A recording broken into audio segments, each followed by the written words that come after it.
Hello दोस्तों। आज जो है हम सेकेंड ईयर में आपका फाउंडेशन कोर्स में जो सब्जेक्ट है that is English language and foundation, उसी का ही जो है हम यूनिट फर्स्ट का चैप्टर नंबर सेकंड देखने जा रहे हैं। That is the bangle seller, और ये लिखा गया है सरोजनी नायडू के द्वारा। आपकी कोई भी स्ट्रीम हो लेकिन आप सेकेंड ईयर की एग्जामिनेशन दे रहे हैं एनईपी के अंतर्गत, तो ये चैप्टर जो है आपके लिए मददगार रहेगा। ठीक है, तो आइए देखते हैं क्या है चैप्टर द बेंगल सेलर। तो सबसे पहले बेंगल का मतलब क्या होता है? चूड़ी, है ना। तो जो चूड़ी बेचने वाला होता है उसी को ही कहते हैं बेंगल सेलर। और बहुत ही खूबसूरत पोयम लिखी गई है सरोजनी नायडू के द्वारा, जो कि लगभग 24 लाइन्स की है। तो हम इसको जो है दो दो तीन तीन लाइन्स लेकर जो है समझेंगे, ताकि जो है हम अच्छे से उसको इंटरप्रिटेट कर पाए, क्योंकि आपकी एग्जामिनेशन जो है एमसीक्यू बेस्ड रहेगी। तो हम जब पोयम को पूरा समझ लेंगे तो हम इजिली उसके एमसीक्यू भी सॉल्व कर पाएंगे, और at the end of the lecture हम एमसीक्यू क्वेश्चन सॉल्व करेंगे, ताकि हमारे अंदर ये कॉन्फिडेंस रहे कि हमने चैप्टर समझा है और अब हमें एमसीक्यू भी बन रहे हैं। So let's start with the poem. तो सबसे पहले यदि हम बात करें द बेंगल सेलर, जैसे कि हमने इसका नाम देखा था कि बेंगल सेलर यानी चूड़ी बेचने वाला। तो ये जो पोयम है the bangle seller is a tribute to Indian women and their beauty and grace. कविता चूड़ी बेचने वाला भारतीय महिलाओं और उनकी सुंदरता और अनुग्रह, अनुग्रह यानी दया भी हम कह सकते हैं, के लिए एक श्रद्धांजलि है। Okay, it is the celebration of their femininity और फीमेल फॉर्म। यह उनके स्त्रीत्व और या फिर हम कह सकते हैं स्त्री रूप का उत्सव है, उसको सेलिब्रेट किया जा रहा है, उस इमोशंस को बताया जा रहा है। ठीक है, बहुत ही अच्छी पोयम है। यह एक महिला के जीवन के विभिन्न चरणों को भारतीय की संस्कृति संपदा में पिरोपता है। Okay, it also acknowledges the part of a Bengal sellers in the customs and traditions of India. यह भारत के रीति रिवाजों और परंपराओं में चूड़ी विक्रेताओं की भूमिकाओं को भी स्वीकार करता है। तो एक बहुत ही अच्छा इमोशनल कनेक्ट किसी भी वुमेन का उसकी चूड़ियों से होता है, उसके बारे में जो है बहुत ही खूबसूरती से पोएट ने डिस्क्राइब किया है। पोएट का नाम क्या है? सरोजनी नायडू। आपको याद रहना चाहिए, क्योंकि ये एमसीक्यू बेस्ड क्वेश्चंस पूछे जाएंगे तो इट कैन कम। ठीक है, और यहाँ पे हम हिंदी और इंग्लिश दोनों में ही समझेंगे, तो आपका जो English medium and Hindi medium का जो इशू आता है वो सॉल्व हो जाएगा। आपको दोनों ही लैंग्वेजेस मिलेंगी तो आप आराम से उसको समझ सकते हैं। अब यहाँ पे हम पोयम की कुछ लाइंस लेकर जो है उसको समझते हैं। Bangle sellers are we who bear our shining loads to the temple fair. तो यहाँ पे कवि का क्या तात्पर्य है? चूड़ी बेचने वाला कवि का तात्पर्य उन चूड़ी विक्रेताओं से है जो मंदिर के मेले में जाते हैं। वे अपना चमकता भार जो है लेकर चलते हैं, और जो उन पर जीवन के भारीपन का जो है प्रतिनिधित्व जो है करता है, उनको रिप्रेजेंट करता है। यहाँ पे कवि जो है पोएट जो है किनके बारे में बता रहे हैं? चूड़ी बेचने वालों के लिए बता रहे हैं कि ये हमें कहाँ दिखाई देते हैं? टेम्पल फेयर में, यानी मंदिर के आसपास जो मेला लगा रहता है वहीं जो है ये हमें दिखाई देते हैं, जो अपना चमकदार भार लेकर चलते हैं, और कहीं ना कहीं वो उनके जीवन के भारीपन को भी वो कहीं ना कहीं उससे रिप्रेजेंट करते हैं। कितनी खूबसूरती से जो है पोएट ने एक्सप्लेन किया है। Who will buy this delicate bright rainbow tinted circles of light? अब यहाँ पे जो है कितनी कला के साथ जो है चूड़ी वाला अपनी चूड़ी बेचता है कि कौन जो है इसको खरीदेगा। जैसे कि वे लोगों से उनकी चूड़ी खरीदने के लिए कहते हैं जो नाजुक चमकदार इंद्रधनुष रंग के प्रकाश के घेरे में है। ठीक है, किस तरीके से चूड़ी वाला जो है चूड़ी बेच रहा है, कला चाहिए हमें यदि किसी भी चीज को बेचना है, तो वो यही बोल रहा है कि कौन खरीदेगा ये चूड़ियां जो कि डेलिकेट यानी नाजुक, ब्राइट चमकीली, रेम्बो टिंटेड सर्कल्स यानी जो इंद्रधनुष के जैसी जो है चमकदार हैं, रंग वाली है सर्कल्स में। ठीक है, तो उसी को जो है वो बता रहे हैं। Lustrous tokens of radiant lives for happy daughters and happy wives. तो यहाँ की चूड़ियों का उज्जवल जीवन का चमकदार प्रतीक कहा जाता है। यह चूड़ियों को खुशी और समृद्धि के साथ जोड़ने की भारतीय परंपरा से संबंधित है। तो यहाँ पे जो है lustrous tokens of radiant life से वही है। लस्ट्रस का मतलब होता है चमकदार, रेडिएंट का मतलब होता है अपनी खुशी को व्यक्त करना। तो चूड़ियों से जो है कोई भी वुमेन, कोई भी फीमेल जो है अपनी खुशी को जो है एक तरीके से दर्शा पाती है। ठीक है, फॉर हैप्पी, और ये चूड़ियां किन के लिए है? For happy daughters and wife. तो बहुत ही खूबसूरती से पोएट ने जो है एक फीमेल के इमोशन को यहाँ पे दर्शाया है कि एक चूड़ी वाला जो है वो मंदिर के पास में मेले में जो है चूड़ियां बेचता है, चूड़ियों का भार लेकर, जो चमकदार है ना, वो लेकर चलता है। और वो किस तरीके से अपनी चूड़ियों को बेचता है? जो नाजुक, चमकीली और इंद्रधनुष के रंग के समान जो है गोल रंग, गोल शेप में है, जिसका जो किस तरीके से दिखाई दे रही है? जो एक खुशी का एहसास करा रही है, रेडिएंट लाइफ यानी खुशहाली का एहसास करा रही है। किन के लिए? जो हमारे ट्रेडिशन को, इंडियन ट्रेडिशन को दिखा रही है। वो किन के लिए है?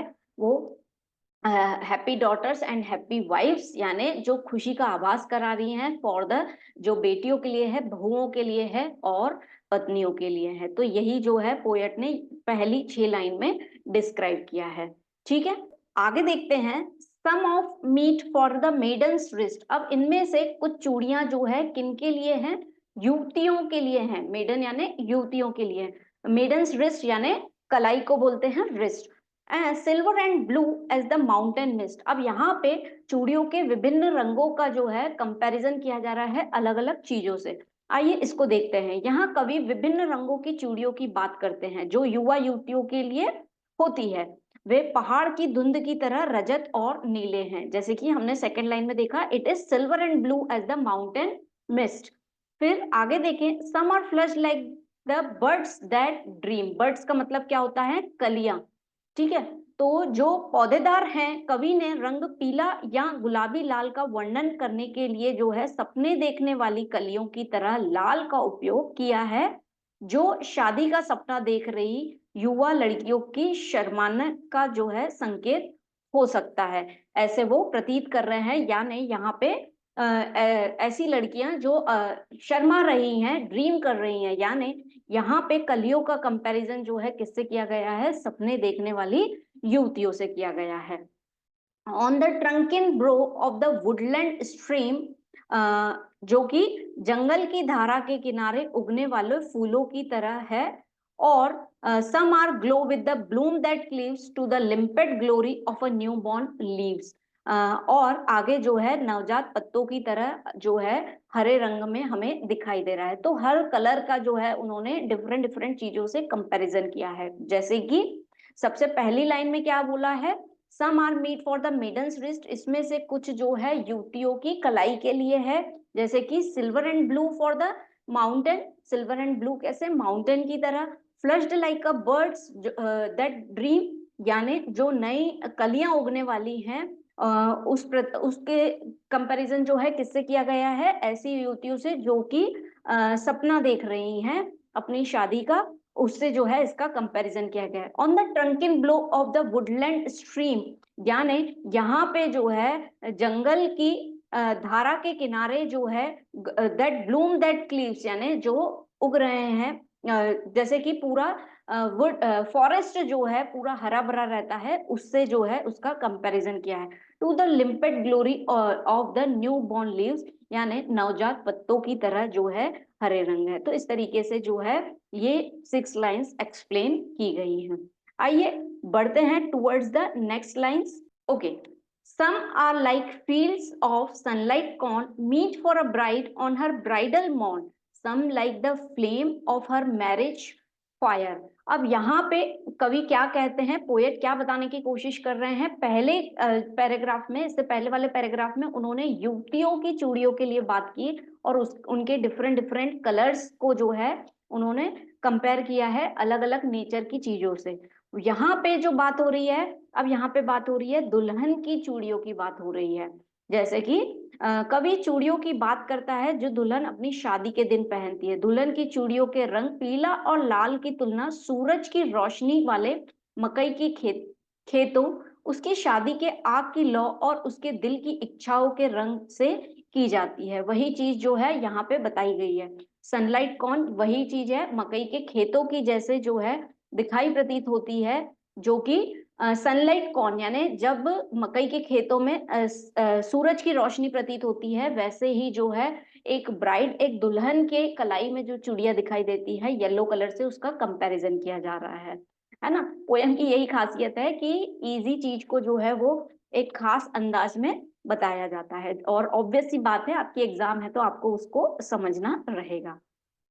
और जो उसकी आग की लौ है, जैसे कि अभी हमने देखा, उसकी शादी की आग की लौ और उसके दिल की इच्छाओं के रंग से की जाती है, आगे दिया हुआ है। और rich with the hue of her heart desire, जो भी उसकी इच्छाएं हैं उसी रंग के कलर की चूड़ियां जो है वो पहनती है। तो इस तरीके से कुछ उसको डिस्क्राइब किया गया है। कैसे? Tinkling luminous tender and clear like her bridal laughter and bridal tear. अब यहाँ पे जो है चूड़ियां खनीजदार, चमकदार, कोमल और स्पष्ट है, जैसे कि नया जीवन शुरू करने के लिए उसकी दुल्हन की जो हंसी और अपने माता पिता को पीछे छोड़ने की दुल्हन के जो आंसू हैं, वो सभी चीजें जो है उसमें जो है प्रतीत होती हैं, झलकती हैं। इस श्लोक के अंतिम पंक्ति में भारतीय महिलाओं के विवाह के बाद अपने परिवार को छोड़कर अपने पति के घर जाने के खट्टे मीठे परिवर्तन को दर्शाती है। एक ब्राइड, एक दुल्हन जब चूड़ियां पहनती है तो उसके इमोशंस को जो है यहाँ पे बहुत ही ब्यूटीफुल तरीके से सरोजनी नायडू जो पोएट है उन्होंने डिस्क्राइब किया है कि ये जो ब्राइड जो है, एक दुल्हन जो है चूड़ियां पहनती है तो वो किन चीजों को दिखाता है, वो दिखाता है कि जो उसकी शादी की आग की लौ है उसको प्रतीत करता है, जिसका कलर जो है येलोइश होता है। वो जो है उसकी दिल की जो इच्छाएं हैं उसको दर्शाता है। वो कलर की चूड़ियां पहनती हैं जो कि ट्विंकली, चमकदार हैं, खनीजदार हैं, टेंडर एंड क्लियर, जो कि स्पष्ट प्रतीत होती हैं। लाइक हर ब्राइडल लाफ्टर, जहां एक पल में वो हंसती भी है और दूसरे पल में वो दुल्हन रोती भी है। हंसती इसलिए, खुश रहती है कि उसका एक नया जीवन शुरू हो रहा है, लेकिन कहीं न कहीं जो है उसके आंसू भी झलकते हैं। किस चीज को प्रतीत करते हैं? कि वो अपना घर छोड़कर जा रही है। तो ये बहुत ही अच्छी तरीके से जो है पोएट ने एक्सप्लेन किया है। ओके, यहाँ पे आगे बढ़ते हैं towards the next lines of the poem. Some are purple and golden flecked grey for she who has journeyed through life mid में। अब यहाँ पे जो है पोएट किसकी बात कर रहे हैं? ऐसी वुमेन्स की जो कि मध्य वर्गीय एज में है, यानी अपने लाइफ का मेजर हिस्सा जो है गुजार चुकी है। हमने देखा कि पहले पैराग्राफ में जो है पोएट ने बात की थी मेडन्स की, यानी युवतियों की के लिए कौन सी चूड़ियां हैं उसका वर्णन किया था। फिर नेक्स्ट में जो है उन्होंने बात की थी ब्राइड यानी दुल्हन की चूड़ियों का वर्णन किया था कि किस तरीके से बेंगल सेलर के पास यानी चूड़ी बेचने वाले के पास ब्राइड के लिए कौन सी चूड़ियां हैं। और अब जो है वो किनकी बात कर रहा है? ऐसी वुमेन्स के लिए जो अपनी लाइफ का मिड वे में आ चुकी हैं, यानी एक मेजर हिस्सा जो है गुजार चुकी हैं। तो उसको वो किस तरीके से जो है परिभाषित करते हैं, आइए देखते हैं। चूड़ियों के रंग भी जो है पिछले छंदों की तरह अब चमकीले नहीं है, जैसे कि हमें कलर बताया गया है किस तरीके का कलर है मिडवे लाइफ वाली वुमेन्स के लिए, that is purple and golden flecked grey. तो यहाँ पे वही दिया हुआ है, बैंगनी और गोल्डन फ्लेक्ड ग्रे रंग की चूड़ियां एक शांत और संतुष्ट जीवन का प्रतिनिधित्व करती हैं। ओके, ऑलरेडी एक मेजर हिस्सा गुजार चुके हैं तो वो आपको एक संतुष्ट जीवन को रिप्रेजेंट करती है। इसमें एक मध्यम वर्ग आयु वर्ग की विवाहित महिलाओं के लिए चूड़ियों विक्रेताओं के पास सॉरी मौजूद चूड़ियों का वर्णन किया गया है। ठीक है, अब आगे देखते हैं। Whose hands have cherished and whose life has blessed, जिसने अपनी मेजर लाइफ जो है खुशी में गुजार चुकी है। ब्लेस्ड का मतलब होता है फॉर्चुनेट, किस्मत, है ना। And cradled fair sons on her faithful breast and serves her household in a fruitful pride and worship the gods at her husband side. तो इसका मतलब क्या हुआ है? पहले के समय में जो है पैट्रियार्चल सोसाइटी यानी पितृ सत्तात्मक सोसाइटी को जो है ज्यादा प्रधानता दी जाती थी। तो उसी को ही जो है पोएट ने कैसे एक्सप्लेन किया है कि यह श्लोक जो है पितृसत्तात्मक समाज में विशेषकर भारतीय संदर्भ में एक संपूर्ण महिला की छवि के बारे में जानकारी देता है। कवि द्वारा पालने वाले गोरे बेटे यानी क्रेडल्ड यानी ऐसे बच्चे जो कि झूले में या पालने में जिनको सुलाया जाता है, उसकी बात कर रहे हैं। पालने वाले गोरे बेटे का प्रयोग सरोजनी नायडू के समय के पुरुष प्राथमिकता में के अंतर्निहित रवैये का सुझाव देता है। पहले के समय में ये मेल प्रेफरेंस दिया जाता था कि घर में जो है लड़का होना चाहिए, वो प्रेफरेंस रहती थी, तो उसी को जो है उन्होंने इस तरीके से एक्सप्लेन किया है। और लास्ट लाइन में उन्होंने यही बोला था, and worship the gods at her husband side. और वो किस भगवान को पूजते थे, जहां जो उनके हस्बैंड या उनके इन लॉज के इस गॉड की वर्शिप की जाती थी, तो वो जो है उन्हीं को ही अडॉप्ट करती थी। उसे अपने पति के पक्ष में देवताओं की पूजा करनी चाहिए। पूरा जो है मेल डोमिनेंट सोसाइटी थी पहले, आज के समय से बिल्कुल अलग था, है ना। तो इसी को जो है सरोजनी नायडू ने इस तरीके से एक्सप्लेन किया है। तो यहाँ पे जो है हमारी पोयम भी फिनिश होती है, जहां पे हमने क्या देखा कि एक चूड़ी बेचने वाले का वर्णन किया गया है, जिसके पास अलग अलग रंगों की चूड़ियां हैं और अलग अलग वर्गों की वुमेन्स के लिए हैं। जैसे कि उन्होंने पहले जो है किन के लिए एक्सप्लेन किया, मेडन के लिए, यानी ऐसी युवतियां दैट आर बैचलर्स, है ना। फिर ब्राइड के लिए और फिर मिडवे वुमेन्स के लिए, और जो पूरी तरीके से जो है अपने हस्बैंड के प्रति जो है डेडिकेटेड रहती थी, उनके लिए उन्होंने एक्सप्लेन किया कि किस रंग की चूड़ियां उनको उनके लिए हैं, that is purple and golden flagged grey. ठीक है, तो ये ओवरऑल पोयम है। इस पे अब हम एमसीक्यू बेस्ड क्वेश्चन सॉल्व करके देखते हैं, ताकि जो है हमारा कॉन्फिडेंस लेवल बढ़ जाएगा कि हमें क्वेश्चंस भी बनेंगे यदि हमने पोयम समझ लिए। यस, इससे पहले कुछ चीजें हम पोएट के लिए भी देख लें, क्योंकि Sarojini Naidu is one of the famous poet, Indian poet, और उनके ऊपर भी क्वेश्चंस पूछे जा सकते हैं। तो कुछ जानकारी जो है हम उनके बारे में भी जो इम्पोर्टेंट है वो देख लेते हैं। तो अबाउट सरोजनी नायडू इस तरीके से जो है वो दिखती थी। आइए उनके बारे में पढ़ते हैं। सरोजनी नायडू जी का जो है बर्थ जो है 13 फरवरी 1879 में जो है हुआ था। तो डेट ऑफ बर्थ ईयर आ सकता है 1879। प्लेस हैदराबाद में। एजुकेशन उनका हुआ था University of Madras, King's College London, Girton College Cambridge. Association, इनका एसोसिएशन किस संस्थानों से था, Indian National Congress and women Indian association. इन्होंने कौन से मूवमेंट्स चलाए थे, तो Indian national movement and women's movement. Poetry and other publication, The Golden Threshold, The Feather of the Dawn, The Bird of the Time, The Broken Wing, The Sculptured Flute in the Bazaars of Hyderabad, etc. ये poet की जो बाकी की poetry है, और जो अभी हमने द बंगाल सेलर्स पढ़ा है, वो भी द बर्ड ऑफ टाइम में से है ना। तो ये उनकी बाकी की पोएट्री है। तो ऐसा हो सकता है क्वेश्चन पूछे द गोल्डन थ्रेशोल्ड जो है किसके द्वारा लिखी गई है, या सरोजनी नायडू के द्वारा। इनमें से कुछ आपको पोएट्री दे दे, इनमें से कौन सी जो है सरोजनी नायडू की पोएट। तो ये उनकी कुछ फेमस पोएट्री हैं जो हम देख सकते हैं। फिर उनकी डेथ जो है 2 मार्च 1949 में हुई थी। और इनके जो निक नेम्स थे, जो फेमस नेम थे जिनके नाम से वो जानी जाती थी, तो the nightingale of India, Bharat Kokila, Bulbul e Hind के नाम से जो है इन्हें जाना जाता था। One of the important thing we can learn. Prominent achievements उनको कौन से मिले थे, तो first Indian women to serve as the president of INC, यानी इंडियन नेशनल कांग्रेस की पहली प्रेसिडेंट, वुमेन प्रेसिडेंट थी वो। फिर overall second women to become the president of INC, second women भी यही बनी थी।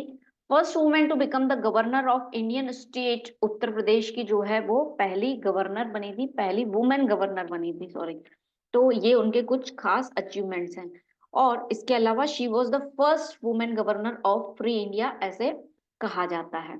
ठीक है, तो ये कुछ चीजें सरोजनी नायडू जी के लिए हैं जो हमने देखी। बेसिकली बर्थ पूछ सकते हैं 1879, या कहाँ पे हुआ था, हैदराबाद में। डेथ हुई थी उनकी 1949 में।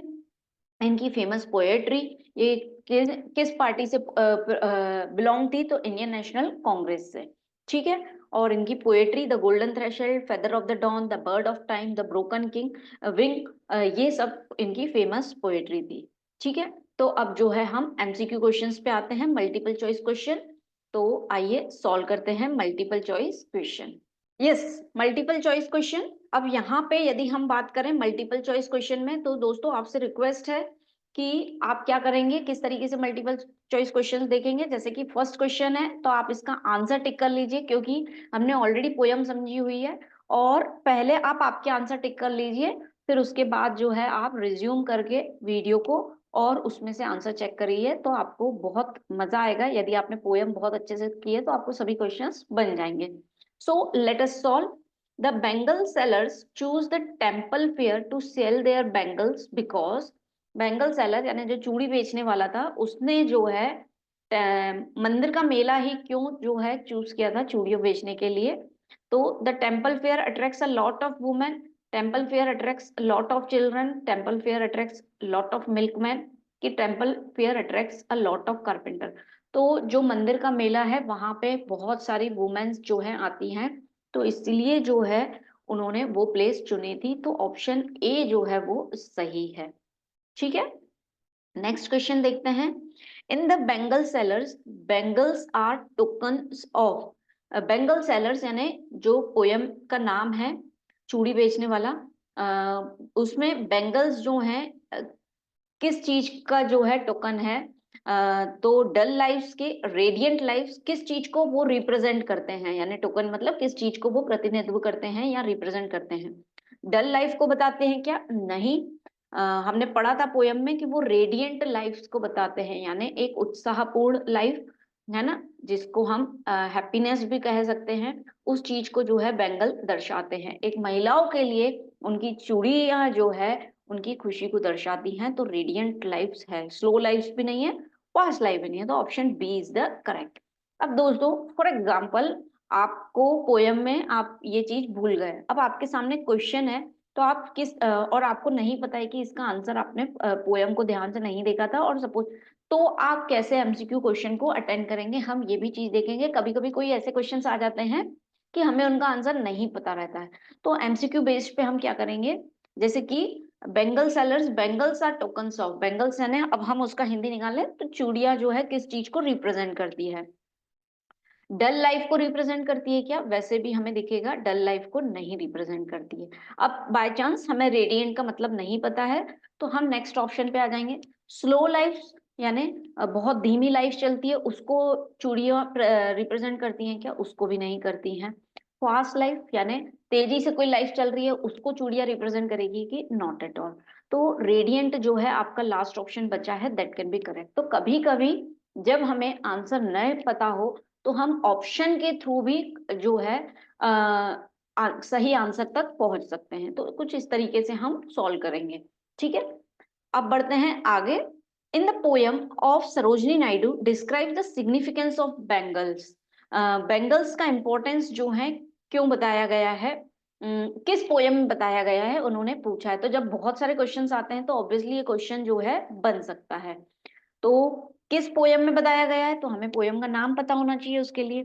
द पेलिक्विन बियरर्स नहीं, द सॉन्ग ऑफ राधा नहीं, द बंगाल सेलर्स में जो है चूड़ियों का इंपॉर्टेंस बताया गया है। फॉरेस्ट बताया गया क्या? नहीं। तो option C is the correct answer. Okay, next question solve करते हैं। The meaning of lustrous in the poem, बताया गया था चूड़िया जो है टिंकलिंग है, लस्ट्रस है ना, क्लियर है यानी स्पष्ट है। तो लस्ट्रस का मतलब क्या होता है? चमकदार, रोशनी करने वाला। तो लस्ट्रस का मतलब देखते हैं, ऑप्शंस क्या दिए हुए हैं। तो शाइनिंग, लस्ट्रस का मतलब हो सकता है, डेजलिंग का मतलब भी यही होता है, स्पार्कलिंग का मतलब भी चमकदार होता है। तो ऑप्शन डी दिया हुआ है, ऑल ऑफ द अबव। तो option D will be the correct answer. Next question, the phrase rainbow tinted circles of light refers to, तो हमने देखा था पोयम में एक लाइन थी कि चूड़ियां कैसे दिख रही हैं, इंद्रधनुष के रंग के जैसी दिख रही हैं, है ना। तो ये फ्रेज जो है कौन सी पोयम का है, या किसके लिए जो है, सॉरी किसके लिए जो है बताया गया, ऑप्शंस देखते हैं उससे हम पहचानते हैं। The phrase rainbow tinted circles of light refers to Bengal sellers, multicolored bangles, the buyers, the temple fair। तो ये बात हुई थी rainbow tinted circles of light, यानी रेम्बो से उसका कंपैरिजन किया था कि अलग अलग मल्टी कलर की जो है चूड़ियां हैं। तो option B will be the correct answer. Option सभी पढ़ना है आपको, आंसर कितना भी श्योरिटी हो, कभी कभी ऐसा रहता है कि उसके बाकी के ऑप्शंस भी हो सकता है उसका आंसर, तो आपको ऑप्शंस तो सभी चेकआउट करना है। फॉर एग्जांपल कि अभी हमने पहले वाला लस्ट्रस देखा, अब इसमें शाइनिंग देख के यदि हम ऑप्शन ए टिक कर देते, बी नहीं देखते, सी नहीं देखते, तो हम डी तक नहीं पहुंच पाते। तो आपको दोस्तों ऑप्शन सभी देखना है, बहुत विशेष समय भी नहीं लगता है हमें पूरे एमसीक्यू को सॉल्व करने में। एमसीक्यू को बेस्ड क्वेश्चन पेपर आता है, तो जो कि बहुत आसान आता है। सिर्फ आपको क्या करना है, जितना भी हम रिवीजन कर रहे हैं उसको एक बार आपको अच्छे से पढ़ना है, जिसमें कहीं डाउट जा रहा है उसको सेकंड टाइम भी सॉल्व कर लीजिए। तो आप इजीली पेपर जो है इंग्लिश का बहुत आसानी से कर पाएंगे। आइए नेक्स्ट क्वेश्चन देखते हैं। What is the tone of the poem the bangle sellers? अब जो बेंगल सेलर्स पोयम हमने पढ़ी है उसकी क्या टोन है, तो क्या टोन है इसकी, क्या ऑप्शन दिया है? सोम्बर, सोम्बर का मतलब होता है सैडनेस, है ना। फिर होपफुल यानी उम्मीद, फिर सेलिब्रेटरी यानी होता है उत्साह, सेलिब्रेशन उससे ही कनेक्टेड है। और क्रिटिकल का मतलब क्या होता है? यस, क्रिटिकल का मतलब होता है कि थोड़ा सा नाजुक, क्रिटिकल कंडीशन इस तरीके से बोलते हैं। तो जो बंगाल सेलर था वो किस चीज को रिप्रेजेंट कर रहा था? वो एक उत्साह को जो है रिप्रेजेंट कर रहा था, तो option C will be the correct, celebrity. अब यहाँ पे भी हो सकता है कि हमें इनके मतलब ना पता हो, तो जो है हमें यदि एक का दो का मतलब पता है तो हम इजीली जो है ऑप्शंस पे जा सकते हैं। Next question, the major theme of the poem the bangle seller is, जो मेजर थीम है बेंगल सेलर की वो क्या है? सेलिब्रेशन ऑफ अ बर्थडे के बारे में बात की थी क्या? नहीं। सेलिब्रेशन ऑफ मैरिज के बारे में बात की थी क्या? नहीं। सेलिब्रेशन ऑफ अ वुमेनहुड, यहाँ पे महिलाओं को प्रतिनिधित्व, महिलाओं के उत्सव के बारे में बात की गई थी। Celebration of a Holi is wrong, तो option C is the correct answer. ठीक है, अब बढ़ते हैं टुवर्ड्स द नेक्स्ट क्वेश्चन।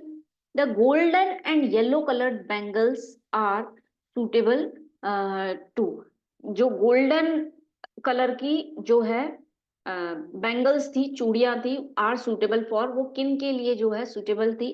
किसी विडो के लिए, कि ओल्ड लेडी के लिए, C option an experienced lady, और डी ऑप्शन जो है ब्राइड के लिए जो है दी थी। तो गोल्डन एंड येलो, यदि आपको याद हो तो हमने पोयम में देखा था कि गोल्डन एंड येलो जो है सन को प्रदर्शित करता है, सन जो है येलो कलर को प्रदर्शित, येलो कलर जो है उसका रिप्रेजेंट होता है, और वही जो है दुल्हन की शादी की जो लोग रहती है उसका कलर भी वही रहता है। तो ये ब्राइड को रिप्रेजेंट करती है कि उनके लिए कौन से रंग की चूड़ियां थी, गोल्डन एंड येलो कलर। तो इस तरीके से जैसे गोल्डन एंड येलो से रिलेटेड क्वेश्चन आ गया। अब हमने पढ़ा था purple and gold flecked grey colour, जो कि मिड वे वुमेन्स के लिए रिप्रेजेंट की थी। तो इस तरीके का क्वेश्चन भी बन सकता है। ठीक है, आते हैं। Okay, which type of bangles are suitable for maiden's wrist? अब यहाँ पे युवतियों के लिए पूछा गया है कि युवतियों की कलाई के लिए जो है कौन से कलर की चूड़ियां का वर्णन किया गया है? तो कौन से कलर की चूड़ियां थी स्टूडेंट्स? पहले आप लगाइए ऑप्शंस देख के। Red and yellow coloured bangles, green and purple, silver and blue coloured bangles, and white and grey. तो उनके लिए कौन सी थी? सिल्वर एंड ब्लू, जिसका कंपैरिजन किससे किया गया था? माउंटेन से किया गया था, माउंटेन्स, पहाड़ की द्वंद से, जो कि रजत और नीले रंग का था। तो option C is the correct answer. Okay, next question, the figure of speech used in the birds that dream. अब बर्ड्स दैट ड्रीम जो है ये किस तरीके का फिगर ऑफ स्पीच है? ये स्माइली है, मेटाफोर है, एलिट्रेशन है, कि जो है ये क्या है? पर्सोनिफिकेशन है। तो यहाँ पे हम देखेंगे कि ये जो है एक पर्सोनिफिकेशन है। पर्सोनिफिकेशन का मतलब क्या होता है? कोई ऐसी चीज जो कि नॉन लिविंग थिंग है और उसका कंपैरिजन जो है किसी ह्यूमन क्वालिटी से किया गया है, उसको कहते हैं पर्सोनिफिकेशन।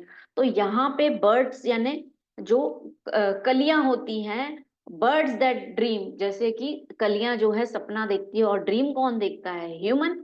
तो उससे कंपैरिजन किया है, ये एक ह्यूमन क्वालिटी से कंपैरिजन किया है। तो ये एक क्या है? हमारा पर्सोनिफिकेशन है। ठीक है, मेटाफॉर में कंपैरिजन होता है किन्हीं दो चीजों का, और पर्सोनिफिकेशन में जो है किसी ह्यूमन क्वालिटी का जो है वर्णन किया जाता है किससे, किसी नॉन लिविंग थिंग से। तो ये हो गया हमारा personification. Next, the figure of speech used in the line lustrous tokens of radiant lives. अब यहाँ पे जो है आपका लस्ट्रस जो है क्या है, lustrous tokens of radiant lives. तो यहाँ पे जो है lustrous tokens of radiant life यानी एक उत्साहपूर्ण जिंदगी जो है शो हो रही है, जो चमकदार जो है, चमकीली जो है चूड़ियां हैं। तो ये जो है मेटाफॉर है दोस्तों, क्योंकि lustrous tokens of radiant life again जो है रेडियंट लाइफ यानी उत्साहपूर्ण लाइफ का जो है लस्ट्रस टोकन यानी चमकीले से जो है कंपैरिजन किया गया, तो it will be a metaphor. Option A will be the correct. कभी कभी स्पेशली जब हमें फिगर ऑफ स्पीच के बारे में नॉलेज नहीं होता है तो हमें नहीं समझ में आता है कि वो क्या चीजें हैं, तो हम उसको डायरेक्टली आप उसको याद भी कर सकते हैं, ऐसा कोई बहुत जरूरी नहीं है कि उस चीज को हम वैसा लें। ठीक है, बढ़ते हैं टुवर्ड्स द नेक्स्ट क्वेश्चन। क्या है हमारा next question? Let us read the bangle of purple and golden flecked grey colour suits to. तो ये हमने पढ़ा था कि ये किसके लिए है, जो मिडवे लाइफ की वुमेन है उनके लिए कौन सा कलर था, पर्पल एंड ग्रे, जो कि बहुत ज्यादा चमकीले नहीं है, जो उनके शांत जीवन को रिप्रेजेंट करता है। तो अनमैरिड गर्ल्स के लिए था क्या? नो। मिडिल एज्ड वुमेन के लिए था ऑब्वियसली, लेकिन हम बाकी के ऑप्शंस पे भी जाएंगे। ओल्ड वुमेन की बात नहीं की है। न्यूली वेडिंग गर्ल के लिए भी ये नहीं है, उनके लिए कौन सा था? येलो कलर था ब्राइड के लिए। तो option B will be the correct answer. अब बढ़ते हैं towards the next question. Silver and blue colour symbolise, तो सिल्वर और ब्लू जहां पे रजत और नीले रंग का वर्णन किया था, किस तरीके से थे वो? यस, पहले आपका ऑप्शन का आंसर आ जाना चाहिए कमेंट में, और उसके बाद जो है आप उसको टिक लगाइए कि आपने सही चॉइस किया है कि नहीं। आइए ऑप्शंस पढ़ते हैं।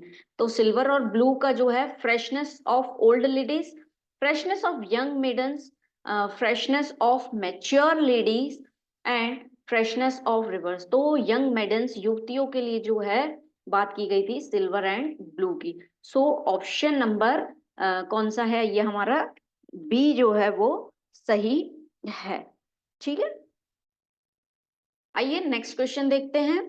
The prospective buyers of the bangles are, prospective यानी जो खरीदार हो सकते हैं, तो यहाँ पे वही पूछ रहे हैं कि चूड़ियों के खरीदार कौन हो सकते हैं? चिल्ड्रन, ओल्ड मैन, विडोज की हैप्पी डॉटर्स एंड वाइफ। तो ये हैप्पी डॉटर्स एंड वाइफ्स के लिए जो है चूड़ियां बेचने वाला अलग अलग रंगों की चूड़ियां लेकर आया था। So option D is the correct answer. Next question, what is being refer to as a shining loads. वो अपना भार लेकर चल रहा था, ये हमने फर्स्ट पैराग्राफ में देखा था। तो किसका भार लेकर चल रहा था? बास्केट था क्या उसके पास? इसका वर्णन नहीं। बेबीज थे क्या? नहीं।